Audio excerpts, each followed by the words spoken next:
For the Norse world, winter was not a season to be endured briefly and escaped. It dominated most of the year, shaping travel, warfare, farming, and, well, survival itself. Viking sailors crossed freezing seas in open vessels. Traders slept outdoors. Warriors stood watch in sleet and coastal wind for hours at a time. Failure to manage cold meant death, not just discomfort. In this environment, wool was not clothing in the modern sense. It was survival equipment. When compared honestly against modern synthetic fleece in real winter conditions, Viking wool reveals advantages that technology has not truly replaced. This is not nostalgia. It is physics, biology, and lived experience hardened by centuries of northern winters. So, why did wool resist odor, rot, and infestation even during long stretches of use? Well, Vikings often wore the same garments for weeks or even months at a time. Wool's natural lanolin content, you see, inhibits bacterial growth. This reduces odor and slows down fabric degradation. It also, quite impressively, resists mold better than synthetics, especially in damp conditions. Fleece, on the other hand, absorbs oils and bacteria rapidly, which leads to odor and breakdown, unless you wash it frequently. In the wilderness, or during extended cold exposure, that quickly becomes a liability. Wool, by contrast, was chosen because it could endure neglect. Viking sailors, for example, relied on wool for their very survival at sea.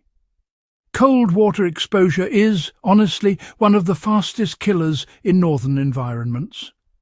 Viking sailors wore wool not just for warmth, but for flotation and thermal retention, even when wet. Wool garments trapped air even when soaked, which slowed down heat loss. Modern fleece, unfortunately, offers no such advantage. Once it's saturated, it provides no buoyancy at all and actually accelerates heat loss. This became crucial when rescue was uncertain and survival depended on just a few minutes. So, how can modern folks apply Viking wool principles today? The lesson isn't to abandon modern materials entirely. Rather, it's to understand where they fail. In real winter conditions involving wind, snow, freezing rain, and prolonged exposure, wool really should form the foundation layer. Modern users can take a cue from this by choosing high-quality wool-base layers, wool socks, and wool mid-layers, then adding wind shells or waterproof layers as needed. Wool blankets, for instance, outperform synthetic throws in cold shelters and emergency kits. The key, really, is accepting wool's texture and weight in exchange for reliability. Now, you might wonder why modern fleece dominates marketing, but not extreme conditions. Well, fleece excels in controlled, dry environments. It's lightweight, cheap, and comfortable indoors. But marketing, let's be honest, emphasizes comfort rather than survival. Viking wool was never meant to be comfortable by today's standards. It was meant to work when conditions were truly hostile. And that difference in intent explains the performance gap. When winter stops being recreational, wool absolutely regains its relevance. So, what does Viking wool reveal about historical survival intelligence? The Norse didn't choose wool out of tradition alone. They tested it across generations in some of the harshest environments Europe could offer. Materials that failed were abandoned. Wool remained. Understanding this, I think, challenges the assumption that newer automatically means better. In survival contexts, reliability still outweighs convenience. And why does this knowledge still matter? Well, cold injuries are sadly still a leading cause of wilderness fatalities.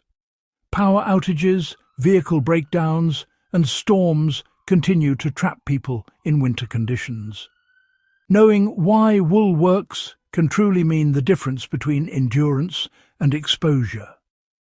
If you value serious historical insight grounded in real-world survival, please do support the work of this channel.